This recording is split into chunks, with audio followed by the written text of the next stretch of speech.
Thus then did I accomplish the vengeance that I had sworn to my father I would wreak upon de Garcia, or rather, thus did I witness its accomplishment, for in the end he died, terribly enough, not by my hand but by those of his own fears. Since then I have sorrowed for this, for, when the frozen and unnatural calm passed from my mind, I hated him as bitterly as ever, and grieved that I let him die otherwise than by my hand, and to this hour such is my mind towards him. Doubtless, many may think it wicked, since we are taught to forgive our enemies, but here I leave the forgiveness to God, for how can I pardon one who betrayed my father to the priests, who murdered my mother and my son, who chained me in the slave ship and for many hours tortured me with his own hand? Rather, year by year, do I hate him more. I write of this at some length, since the matter has been a trouble to me. I never could say that I was in charity with all men living and dead, and because of this, some years since, a worthy and learned rector of this parish took upon himself to refuse me the rights of the church. Then I went to the bishop and laid the story before him, and it puzzled him somewhat.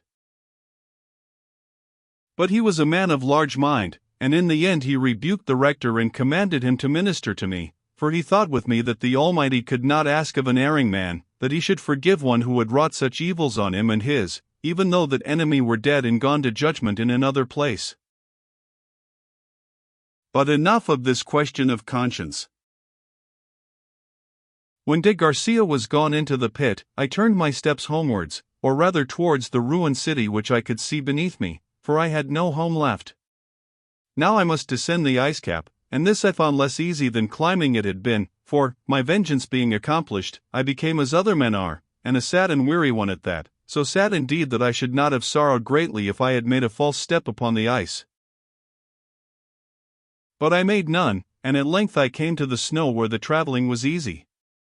My oath was fulfilled and my vengeance was accomplished, but as I went I reckoned up the cost. I had lost my betrothed, the love of my youth. For 20 years I had lived a savage chief among savages and made acquaintance with every hardship, wedded to a woman who, although she loved me dearly, and did not lack nobility of mind, as she had shown the other day, was still at heart a savage or, at the least, a thrall of demon gods. The tribe that I ruled was conquered, the beautiful city where I dwelt was a ruin, I was homeless and a beggar, and my fortune would be great if in the issue I escaped death or slavery. All this I could have borne, for I had borne the like before, but the cruel end of my last surviving son, the one true joy of my desolate life, I could not bear. The love of those children had become the passion of my middle age, and as I loved them so they had loved me.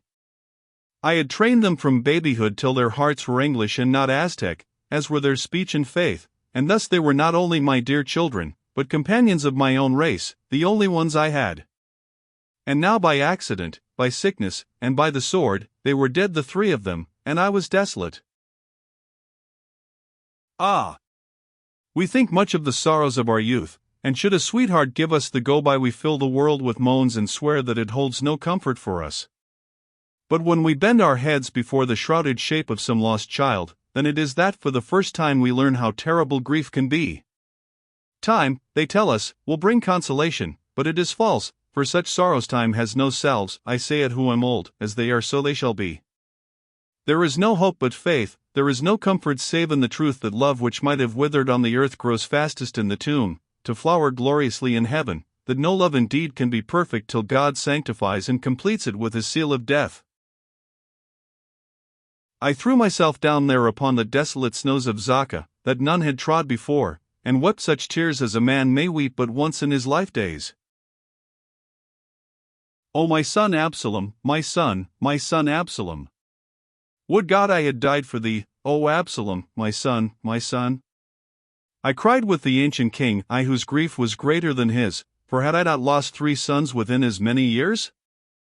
Then remembering that as this king had gone to join his son long centuries ago, so I must one day go to join mine, and taking such comfort from the thought as may be found in it, I rose and crept back to the ruined city of pines.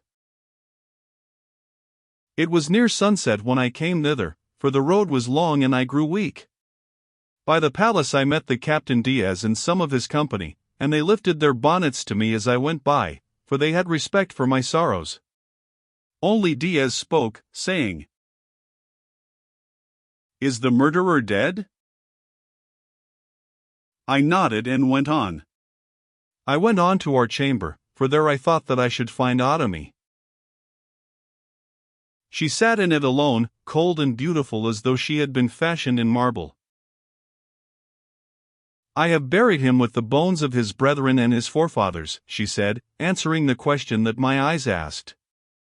"It seemed best that you should see him no more, lest your heart should break."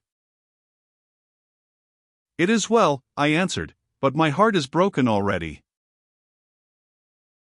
"Is the murderer dead?" she said presently in the very words of Diaz. "He is dead." "How?" I told her in few words. "You should have slain him yourself, our son's blood is not avenged." I should have slain him, but in that hour I did not seek vengeance, I watched it fall from heaven, and was content. Perchance it is best so. The seeking of vengeance has brought all my sorrows upon me. Vengeance belongs to God and not to man, as I have learned too late.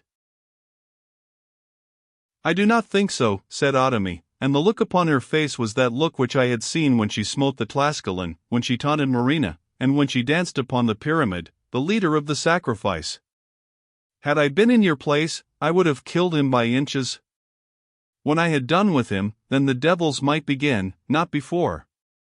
But it is of no account, everything is done with, all are dead, and my heart with them. Now eat, for you are weary." So I ate, and afterwards I cast myself upon the bed and slept. In the darkness I heard the voice of Autumn that said, "Awake, I would speak with you," and there was that about her voice which stirred me from my heavy sleep. "Speak on," I said. "Where are you, Autumn?" "Seated at your side. I cannot rest, so I am seated here. Listen. Many, many years ago we met, when you were brought by Guatemoc from Tabasco.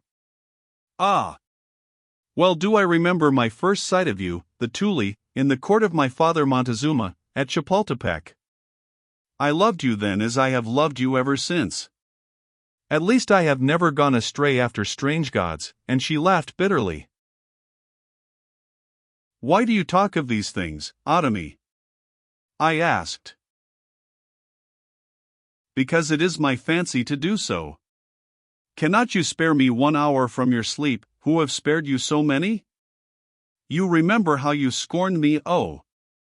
I thought I should have died of shame when, after I had caused myself to be given to you as wife, the wife of Tescat, you told me of the maid across the seas, that lily maid whose token is still set upon your finger. But I lived through it and I loved you the better for your honesty, and then you know the rest. I won you because I was brave and lay at your side upon the stone of sacrifice, where you kissed me and told me that you loved me. But you never loved me, not truly, all the while you were thinking of the lily maid. I knew it then, as I know it now, though I tried to deceive myself. I was beautiful in those days, and this is something with a man. I was faithful, and that is more, and once or twice you thought that you loved me. Now I wish that those tules had come an hour later, and we had died together there upon the stone, that is I wish it for my own sake, not for yours. Then we escaped and the great struggle came. I told you then that I understood it all. You had kissed me on the stone of sacrifice, but in that moment you were as one dead. When you came back to life, it was otherwise. But fortune took the game out of your hands and you married me, and swore an oath to me, and this oath you have kept faithfully. You married me, but you did not know whom you married. You thought me beautiful, and sweet, and true, and all these things I was, but you did not understand that I was far apart from you, that I was still a savage as my forefathers had been. You thought that I had learned your ways, perchance even you thought that I reverenced your God, as for your sake I have striven to do. But all the while I have followed the ways of my own people, and I could not quite forget my own gods, or at the least they would not suffer me, their servant, to escape them. For years and years I put them from me, but at last they were avenged and my heart mastered me, or rather they mastered me, for I knew nothing of what I did some few nights since, when I celebrated the sacrifice to Huitzel and you saw me at the ancient rites. All these years you had been true to me and I had borne you children whom you loved, but you loved them for their own sake, not for mine. Indeed, At heart you hated the Indian blood that was mixed in their veins with yours. Me also you loved in a certain fashion, and this half-love of yours drove me well nigh mad, such as it was. It died when you saw me distraught in celebrating the rites of my forefathers on the teocalli yonder, and you knew me for what I am, a savage. And now the children who linked us together are dead, one by one they died in this way and in that, for the curse which follows my blood descended upon them, and your love for me is dead with them. I alone remain alive, a monument of past days, and I die also. Nay, be silent, listen to me, for my time is short. When you bade me call you husband no longer, then I knew that it was finished. I obey you, I put you from me, you are no more my husband, and soon I shall cease to be your wife. Still, Tully, I pray you listen to me. Now it seems to you in your sorrow, that your days are done and that there is no happiness left for you. This is not so. You are still but a man in the beginning of middle age, and you are yet strong. You will escape from this ruined land, and when you shake the dust of it off your feet its curse shall fall from you, you will return to your own place, and there you will find one who has awaited your coming for many years. There the savage woman whom you mated with, the princess of a fallen house, will become but a fantastic memory to you, and all these strange eventful years will be as a midnight dream. Only your love for the dead children will always remain, these you must always love by day and by night, and the desire of them, that desire for the dead than which there is nothing more terrible, shall follow you to your grave, and I am glad that it should be so, for I was their mother and some thought of me must go with them. This alone the lily maid has left to me, and there only I shall prevail against her, for, truly, no child of hers shall live to rob your heart of the memory of those I gave you. Oh! I have watched you by day and by night, I have seen the longing in your eyes for a face which you have lost and for the land of your youth. Be happy, you shall gain both, for the struggle is ended and the lily maid has been too strong for me. I grow weak and I have little more to say. We part, and perhaps forever, for what is there between us save the souls of those dead sons of ours? Since you desire me no more, that I may make our severance perfect, now in the hour of my death I renounce your gods and I seek my own, though I think that I love yours and hate those of my people.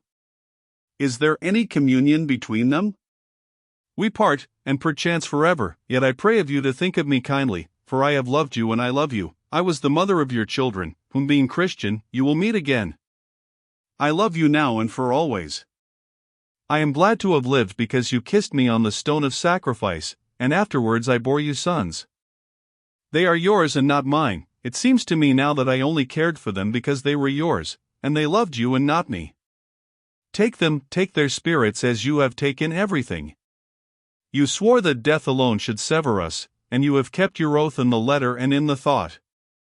But now I go to the houses of the sun to seek my own people, and to you, Tully, with whom I have lived many years and seen much sorrow, but whom I will no longer call husband, since you forbade me so to do, I say, make no mock of me to the lily maid. Speak of me to her as little as you may. Be happy and farewell. Now as she spoke ever more faintly, and I listened bewildered, the light of dawn grew slowly in the chamber. It gathered on the white shape of Autumn seated in a chair hard by the bed, and I saw that her arms hung down and that her head was resting on the back of the chair. Now I sprang up and peered into her face. It was white and cold, and I could feel no breath upon her lips. I seized her hand, that also was cold. I spoke into her ear, I kissed her brow, but she did not move nor answer. The light grew quickly, and now I saw all. Autumn was dead, and by her own act. This was the manner of her death. She had drunk of a poison of which the Indians have the secret, a poison that works slowly and without pain, leaving the mind unclouded to the end. It was while her life was fading from her that she had spoken to me thus sadly and bitterly. I sat upon the bed and gazed at her. I did not weep, for my tears were done, and as I have said, whatever I might feel nothing could break my calm any more. And as I gazed a great tenderness and sorrow took hold of me, and I loved Autumn better now that she was dead before me than ever I had done in her life days, and this is saying much. I remembered her in the glory of her youth as she was in the court of her royal father. I remembered the look which she had given me when she stepped to my side upon the stone of sacrifice, and that other look when she defied Quitlawa the emperor, who would have slain me. Once more I seemed to hear her cry of bitter sorrow as she uncovered the body of the dead babe, our firstborn, and to see her sword in hand standing over the Tlascalan. Many things came back to me in that sad hour of dawn while I watched by the corpse of Otomy. There was truth in her words. I had never forgotten my first love, and often I desired to see her face. But it was not true to say that I had no love for Otomy. I loved her well, and I was faithful in my oath to her. Indeed, not until she was dead did I know how dear she had grown to me. It is true that there was a great gulf between us which widened with the years, the gulf of blood and faith, for I knew well that she could not altogether put away her old beliefs, and it is true that when I saw her leading the death chant, a great horror took me, and for a while I loathed her. But these things I might have lived to forgive, for they were part of her blood and nature. Moreover, the last and worst of them was not done by her own will, and when they were set aside there remained much that I could honor and love in the memory of this most royal and beautiful woman, who for so many years was my faithful wife. So I thought in that hour, and so I think to this day. She said that we parted forever, but I trust and I believe that this is not so. Surely there is forgiveness for us all, and a place where those who were near and dear to each other on the earth may once more renew their fellowship. At last I rose with a sigh to seek help, and as I rose I felt that there was something set about my neck. It was the collar of great emeralds which Guatemoc had given to me, and that I had given to Otomy. She had set it there while I slept, and with it a lock of her long hair.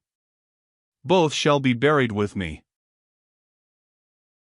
I laid her in the ancient sepulchre amid the bones of her forefathers and by the bodies of her children, and 2 days later I rode to Mexico in the train of Bernal Diaz. At the mouth of the pass I turned and looked back upon the ruins of the city of pines, where I had lived so many years and where all I loved were buried. Long and earnestly I gazed, as in his hour of death a man looks back upon his past life, till at length Diaz laid his hand upon my shoulder. "You are a lonely man now, comrade," he said. "What plans have you for the future?" "None," I answered, "except to die." "Never talk so," he said. "Why, you are scarcely 40, and I who am 50 and more do not speak of dying. Listen, you have friends in your own country, England?" I had. Folk live long in those quiet lands. Go seek them. I will find you a passage to Spain. "I will think of it," I answered. In time we came to Mexico, a new and a strange city to me, for Cortés had rebuilt it, and where the teocalli had stood, up which I was led to sacrifice, a cathedral was building, whereof the foundations were fitly laid with the hideous idols of the Aztecs. The place was well enough, but it is not so beautiful as the Tenochtitlan of Montezuma, nor ever will be. The people too were changed. Then they were warriors and free, now they are slaves. In Mexico Diaz found me a lodging. None molested me there, for the pardon that I had received was respected. Also I was a ruined man, no longer to be feared. The part that I had played in the Noche Triste and in the defense of the city was forgotten, and the tale of my sorrows won me pity even from the Spaniards. I abode in Mexico 10 days, wandering sadly about the city and up to the hill of Chapultepec, where Montezuma's pleasure house had been, and where I had met Otomy. Nothing was left of its glories except some of the ancient cedar trees. On the 8th day of my stay an Indian stopped me in the street, saying that an old friend had charged him to say that she wished to see me. I followed the Indian, wondering who the friend might be, for I had no friends, and he led me to a fine stone house in a new street. Here I was seated in a darkened chamber and waited there a while, till suddenly a sad and sweet voice that seemed familiar to me addressed me in the Aztec tongue, saying, "Welcome, Tuli." I looked, and there before me, dressed in the Spanish fashion, stood a lady, an Indian, still beautiful, but very feeble and much worn, as though with sickness and sorrow. "Do you not know Marina, Tuli?" she said again, but before the words had left her lips I knew her. "Well, I will say this, that I should scarcely have known you, Tuli. Trouble and time have done their work with both of us." I took her hand and kissed it. Where then is Cortez? I asked. Now a great trembling seized her. Cortez is in Spain, pleading his suit. He has wed a new wife there, Tuli. Many years ago he put me away, giving me in marriage to Don Juan Zaramillo, who took me because of my possessions, for Cortez dealt liberally with me, his discarded mistress. And she began to weep. Then by degrees I learned the story, but I will not write it here, for it is known to the world. When Marina had served his turn and her wit was of no more service to him, the conqueror discarded her, leaving her to wither of a broken heart. She told me all the tale of her anguish when she learned the truth, and of how she had cried to him that thenceforth he would never prosper. Nor indeed did he do so. For 2 hours or more we talked, and when I had heard her story I told her mine, and she wept for me, since with all her faults Marina's heart was ever gentle. Then we parted, never to meet again. Before I went she pressed a gift of money on me, and I was not ashamed to take it who had none. This then was the history of Marina, who betrayed her country for her love's sake, and this the reward of her treason and her love.